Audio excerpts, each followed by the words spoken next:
Better effort from the Sharks, but they can't hold on to steal a game in Raleigh.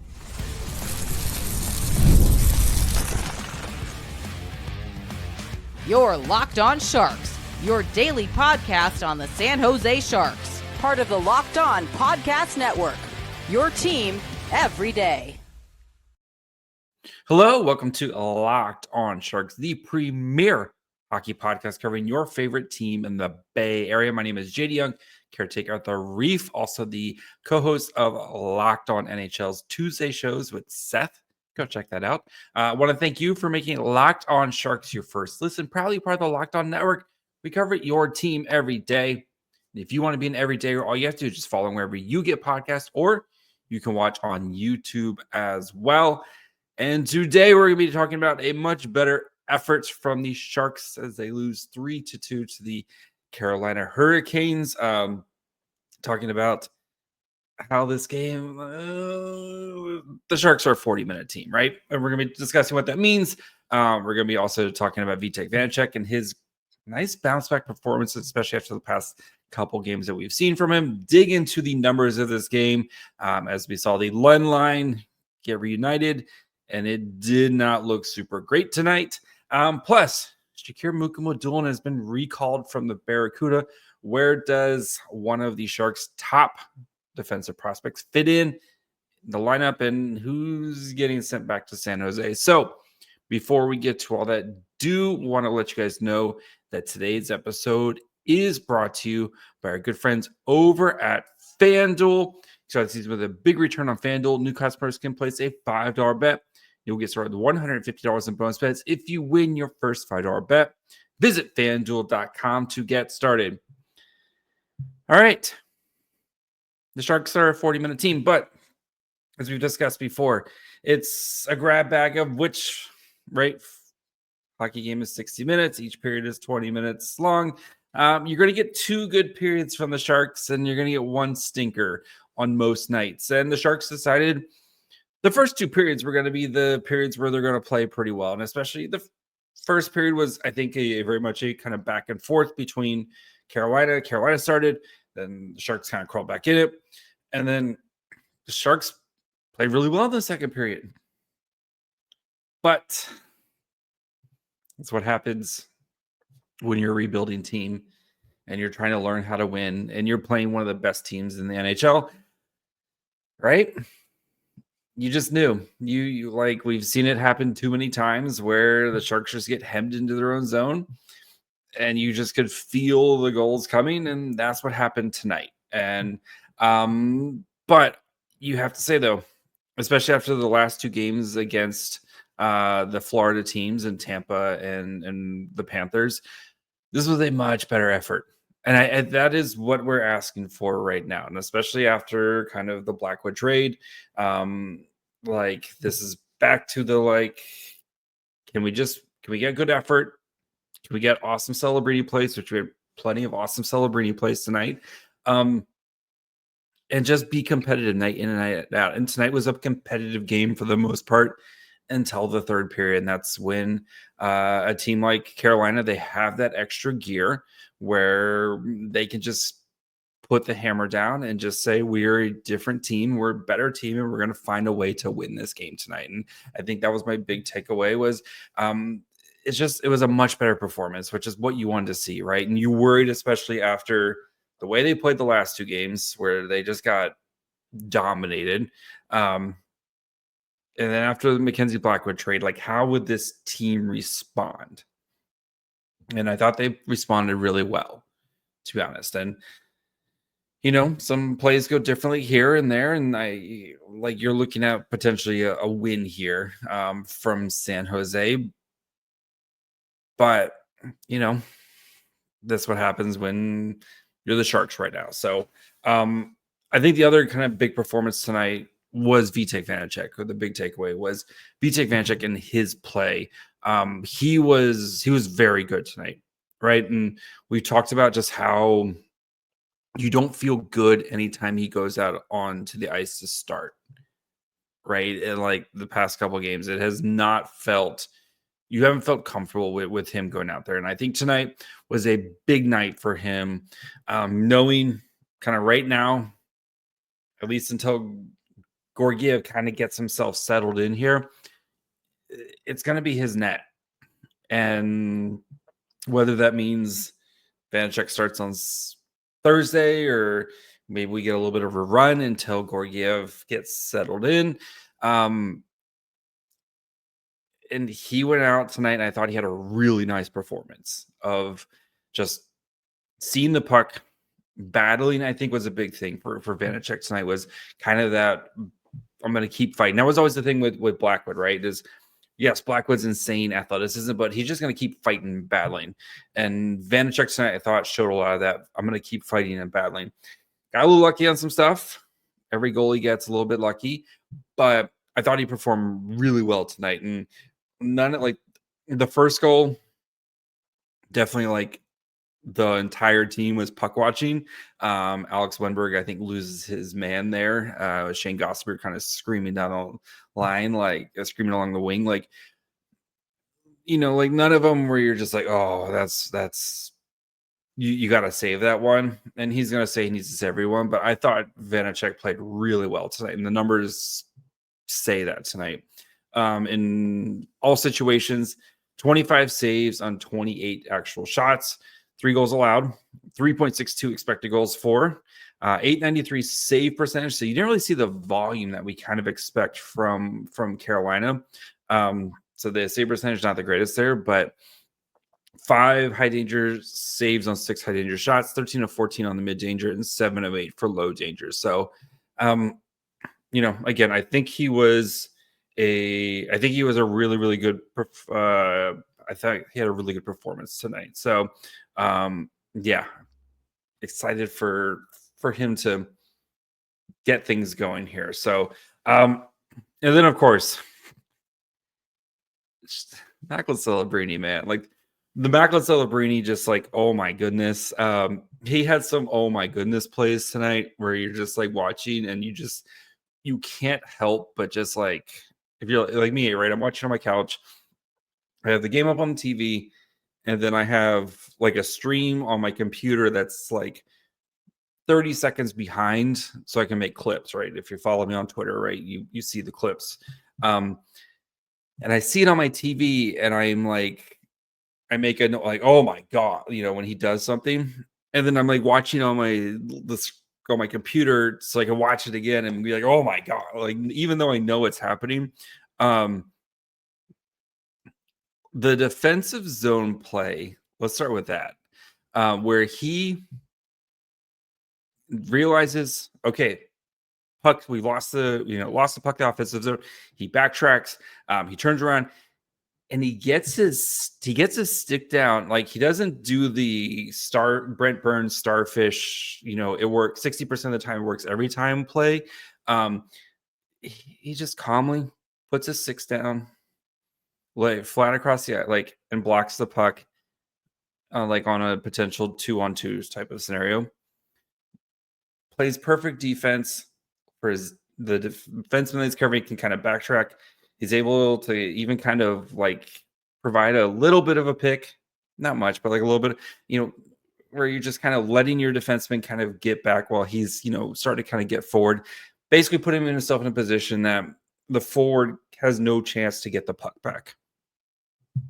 Like, he's an 18-year-old child. Like, he's these type of plays that he's making at 18, ridiculous, insane. Yeah, just like, he's 18. Like, the NHL clipped they didn't clip that one, they clipped the other one. And then him just stealing people's souls. His assist on the Luke Cunning goal, he gets the puck basically at his own blue line. Just shimmies, shakes, steals 2 souls with never ever looking down at the puck, which still, like, it boggles my mind.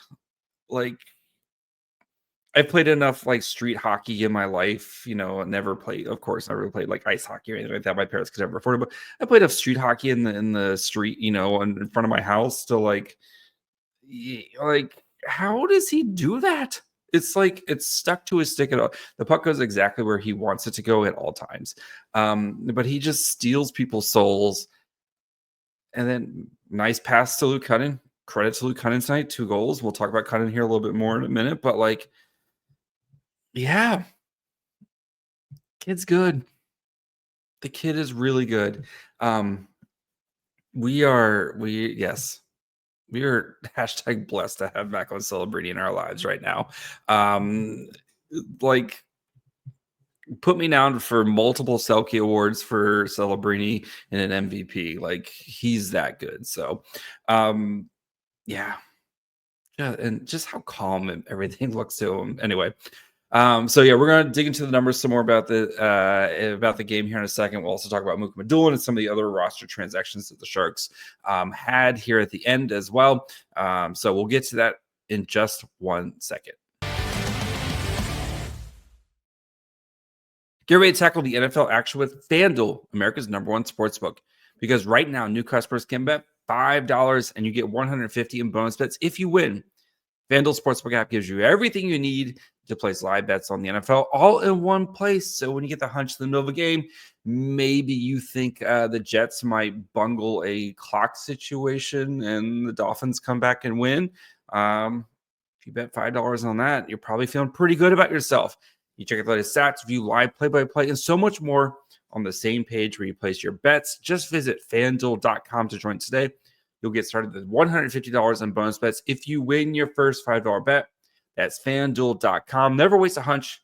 Make every moment more with FanDuel, an official sportsbook partner of the NFL. All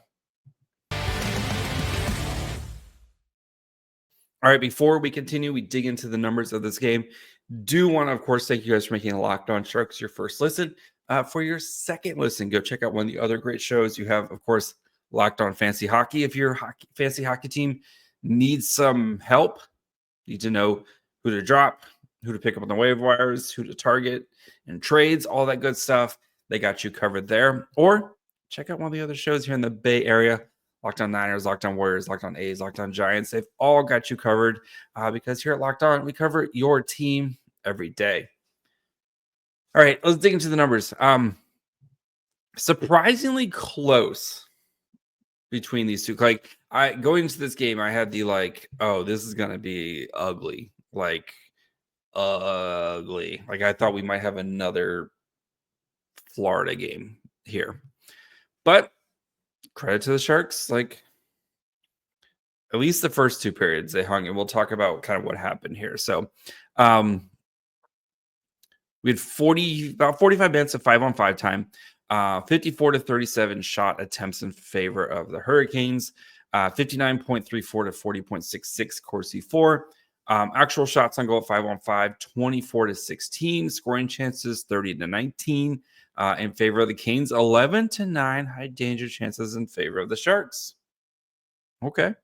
2.68 to 2.33 expected goals for in favor of the Hurricanes. So interesting part about this is the second and third period. Because the first period was definitely Canes, but pretty close, 25-19 shot attempts, 11-9 actual shots, 14-10 scoring chances, 1.27 to 1.24 expected goals for. That's relatively close, especially with the team, the Corsi Kings themselves, the Hurricanes. But the second period, in 12 and a half minutes, a lot of power play opportunities in that game. Really could have been that second period, but 8 to 15 shot attempts in favor of the Sharks, right? Actual shots was 6-5 in favor of the Hurricanes, 6-9 scoring chances in favor of the Hurricanes, 5-1 high danger chances for the Sharks, 101 to 0.37 expected goals for. So, the Sharks played really well in that second period, even with the Hurricanes getting 1, 2, 3 power plays. I know we'll say 2 real ones. But like, that's great. We haven't really seen that type of performance from the Sharks in a little bit. But what good teams do, right? When they need a goal, they play well. The Hurricanes in the third period, 21-3 shot attempts, and that is it right there. 7-2 actual shots, 10-0 scoring chances, 5-0 high danger chances. 104 to 0.07 expect. Like, the Sharks spent basically the entire third period in their own zone, and you just felt the dam was going to break. And that's what eventually did happen. So as for the forward lines tonight, we did have Eklund, Granlund, Zetterlund played 9-13. Eklund and Zetterlund, really quickly, they did get benched after the kind of the second half of the first period. Horrible turnovers, like both those guys. Horrible play, got benched. But what I do like about Warsofsky, especially like with the young players, categorizing this with the young players, he's going to hold them accountable, but he's going to give them a chance to kind of redeem themselves. And that's like David Quinn. We've seen David Quinn banish, Bob Bugner banish young players to Siberia. I'm never, like, you're done. I'm perfectly fine with that, right? Eklund, second period, right back, normal spot on the power play, normal spot. Like, he still played 18 minutes tonight. He's one of your best players.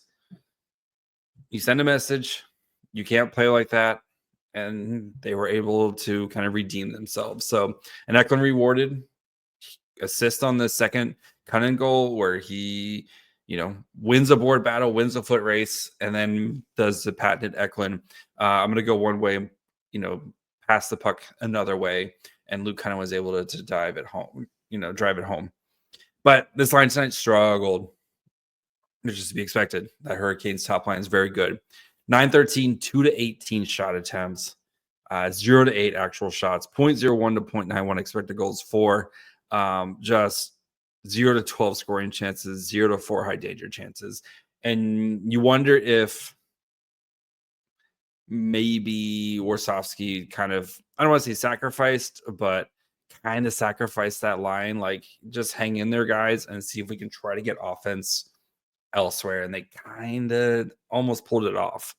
Costin Celebrini Toffoli played 857, 9-6 shot attempts, 3-1 actual shots, 0.4 to 0.15 expected goals for, 5-3 scoring chances, 1-1 high danger chances. So I thought this line played really well. Celebrini continues to do Celebrini things. I think Costin had a rough day. Not on the ice, well, on the ice, but like, just the poor guy, like, hurt in practice, gets like 2 sticks in the face, like, gets upended. Just, I'm sure he just wants to go home and go to bed. That's probably how he feels after today. But Cunningham, Wenberg, Goodrow, Barclay Goodrow's first game back, 857, 6-9 shot attempts, 1-3 actual shots, 0.25 to 0.34 expected goals for this line, 3-4 scoring chances, 2-1 high danger chances. Like, perfectly cromulent third line. We don't have the fourth line because of kind of the new pieces here, and I don't know if natural stat trick has kind of got caught up to that, or if they didn't play enough. For Nikolai Kovalenko, I thought he played 922. I'm gonna be really like lenient right now because he came in late, didn't even get morning skate this morning. Like, I thought he showed some flashes. I'm not going to take anything away from Kovalenko tonight because, again, didn't even get morning skate in. So, like, yeah. But I think, though, like, for the Sharks, this game, like, very much like a kind of back to square one, right? Let's flush away the last 2 games, which were, just like not even worth looking at. The effort, I think, was there. I think you got solid goaltending tonight. And that's what you're going to want right now. It's just, can we get good effort? Can we get solid goaltending, on most nights? And I think the offense will continue to kind of work things out here, because I believe in the offense, and especially with the pieces. Like, is this offense going to be amazing every night? No, but I still believe in this offense, especially when they get like Will Smith back. So yeah, that's the recipe right now. Just make it entertaining to watch, and the Sharks were entertaining to watch tonight. So we're going to talk about some of the roster moves. Of course, we have Mukhamadullin called up. We got Will Smith sent to IR. We'll get sorted out everything where everybody fits right now. So we'll get to that here in just 1 second. Today's episode is sponsored by Prize Picks. If you love sports, you're going to love Prize Picks, the best place to turn your sports knowledge into real money. Whether it's hockey, football, or any of your favorite sports, Prize Picks makes it easy to get in on the action. Here's why you need to get started today. You can win up to 200 times your money on Prize Picks, and you get $50 instantly when you play your first $5 lineup. You don't even need to win. The $50 is guaranteed. Prize Picks also offers fun weekly promotions like Taco Tuesday, where select player projections are discounted by up to 25%. And this week on Prize Picks, I'm eyeing the hockey board, of course, looking at Jack Hughes for more than 4 shots on goal, or Timmy Panarin for more than 1 assist. So it's simple to make my picks and have fun with friends and potentially cash out fast. Download the app today and use code LOCKEDONNHL to get $50 instantly after you play your first $5 lineup. That's right, $50 instantly. Prize Picks. Run your game. All right, let's get caught up on a slew of transactions. Actually, we just had one. We officially had the Shakir Mukhamadullin one from the Sharks PR. So let's start with there, because now I lost it. Yes, Shakir Mukhamadullin has been recalled by the San Jose Sharks. One of these Sharks' top, not the top. I'm giving that to Dickinson right now. But it's good to see. I think with Mukhamadullin, I did the episode last week of like, what's up with Shakir Mukhamadullin? You saw a lot of, okay, he's getting there. And I thought this last weekend was one of his best weekends. Like, he looked really good this weekend. So, yes, the Sharks have recalled defenseman Shakir Mukhamadullin from the San Jose Barracuda. Forward Ethan Cardwell and defenseman Jack Thompson have both been assigned to the Barracuda. So let's start with Jack Thompson. Thompson needs to play. Also, the Barracuda have too many left-handed defense. I'm not a big, I don't really care about the left-right, but they can be a little bit more even with it now. So that way Jack Thompson can play on the right. And like you could be a little bit more even with, man, Jack Thompson and Lucas Carlson on the same pairing is going to be super fun. Or if you want to go Thompson, or you could do Thompson, Schultz on the same pairing. Like, you got plenty of options. Thompson Schultz wouldn't be too bad either. But the way the Barracuda, they've been very much Schultz like as your defense, like that's your shutdown. And the second pairing has been more offensive or anyway. But Cardwell, though, I think played well in his short time here. But again, like I think Cardwell's kind of the yo-yo man right now, where they need somebody, especially with his role. He definitely fits like, okay, like we can play him in the bottom 6. We don't have to worry about him. Like, he can play on the PK, all that stuff here. So the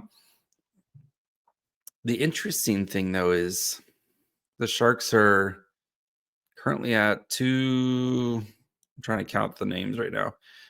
1, 2, 3, 4, 5, 6, 7, 8, 9, 10, 11, 12, 13, 14. Plus 7 is 21. Okay.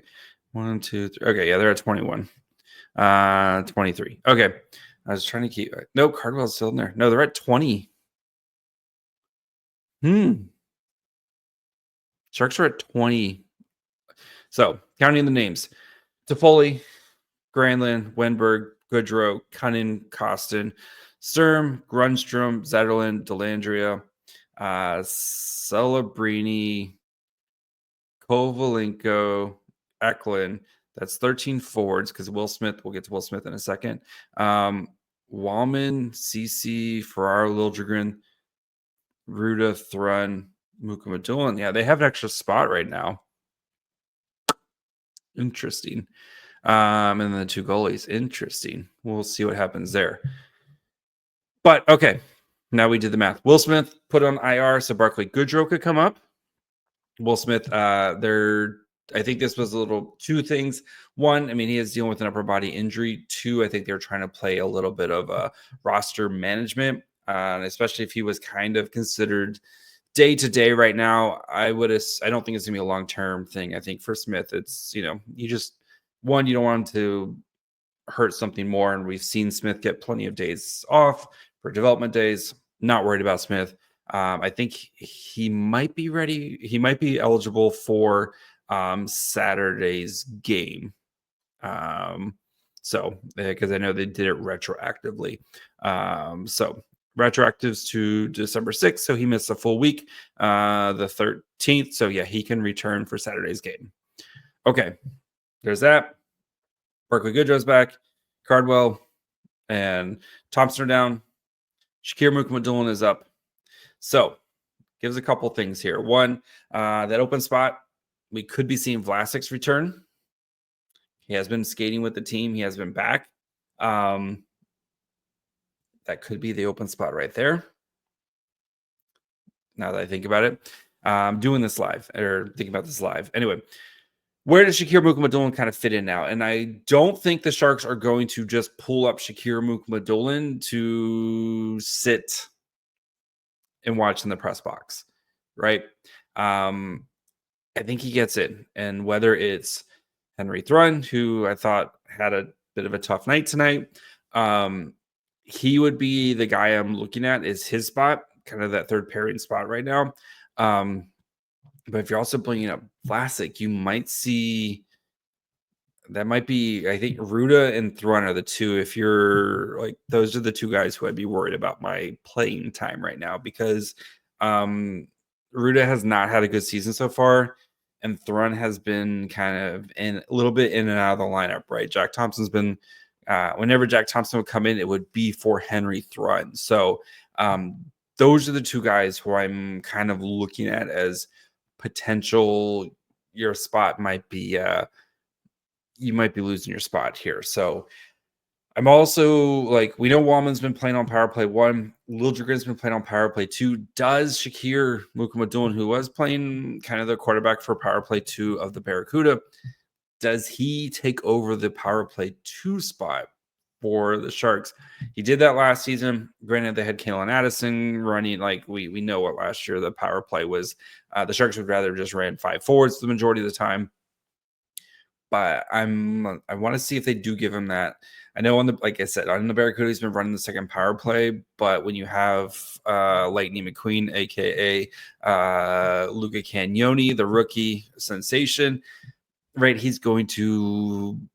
Cagnoni should be the power play 1 quarterback, and the Barracuda's power play has been very good this season. So, yeah, I'm excited for Mukhamadullin. I'm really excited because I know like it's been a little bit of a weird season with him with the injury, but it seems like he's back to kind of where he needs to be. I think he's really honed in on his defensive game and his defensive like details. Still, I think a lot of his issues were kind of maybe stemming from his confidence of coming back from his injury. And it feels like he's getting back to being pretty close. And I think the Sharks, who wanted to give Mukhamadullin every opportunity to make the team out of camp, he wasn't able to, of course, because he missed training camp with an injury. I think they're giving him this opportunity now. And the fact that they didn't wait till Saturday, when, I mean, you're right, you have 1 game on Thursday, you're going to be home on Friday. Like you could have had him back. You could have waited then. The fact that they wanted him back now, I think speaks a lot to that he's going to play. And he's going to be a big part of what the Sharks are going to do. So I'm excited, right? Give another puck moving defenseman. So I think, yeah, hopefully we see a little bit more of the offense that we haven't seen with the Barracuda. It was starting to come along, but I'm feeling pretty good. I'm feeling pretty confident about Mukhamadullin and what he's going to be able to add to the Sharks. I think, when Will Smith comes back, You're going to be feeling, you're going to have Mukhamadullin. You're going to have a lot of rookies that we're going to be able to continue to track. So that's going to be it for me today. We'll be back tomorrow with the long-awaited mailbag that I was supposed to do on Monday, but Blackwood trade. So we'll answer some of your questions. So I'll pick out some of the questions and answer all those. So make sure you guys are following wherever you get podcasts. And of course, you can watch on YouTube as well. Follow the show on Twitter, Facebook, and Instagram at Locked On Sharks. Follow me on Twitter and Blue Sky at My Fry Hole. Until tomorrow. Bye, friends.